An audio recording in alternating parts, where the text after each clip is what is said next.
Welcome to నా news. నిజాన్ని నిర్భయంగా చెప్తాం, నిజమే మా ఆయుధం.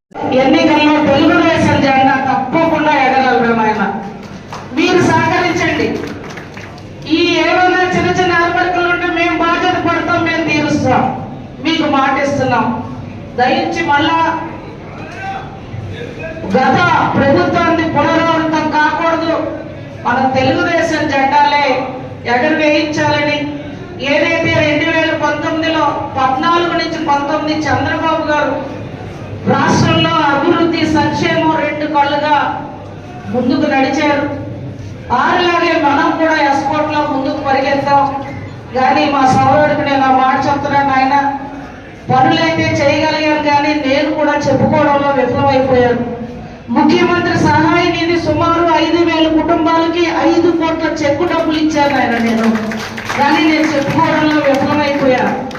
సంక్షేమాల అభివృద్ధి గోకల్లను చేశాం, కానీ నేను చెప్పుకోవడంలో విఫలమయ్యాం. తప్పితే మన ఎస్కోట్ లో పార్టీ ఆనాడు కూడా ఇంతకంటే పట్టుదలగా ఆనాడు మీ అందరు ఉన్నారు. అది నా దురదృష్టం తప్పితే అది ఏమీ కాదు. కానీ ఇవాళ మనం చేస్తున్న పనులను దయించి గ్రామ స్థాయిలో మీ ద్వారా మేము ఒక్కరం మాట్లాడితే సరిపోదు, మీరు ఎక్కడికక్కడ గ్రామంలో ప్రజలకు చెప్పాలి. వైఎస్ఆర్ పార్టీ మాటలకి తిప్పిపట్టే విధంగా మీ అందరూ కూడా మాట్లాడాలని మీ అందరికీ నేను శిరస్సు వంచి నేను మీకు తెలియపరుస్తున్నాను. వాళ్ళవన్నీ దొంగ మాటలు.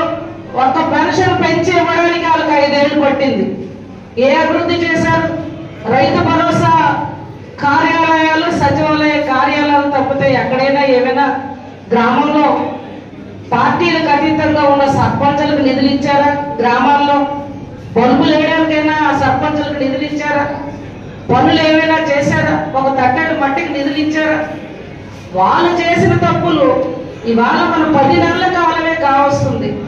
మనల్ని ఎందుకు నమ్మారు రాష్ట్ర ప్రజలు? 5 కోట్ల మంది చంద్రబాబు గారిపై ఒక నమ్మకం, విశ్వాసం.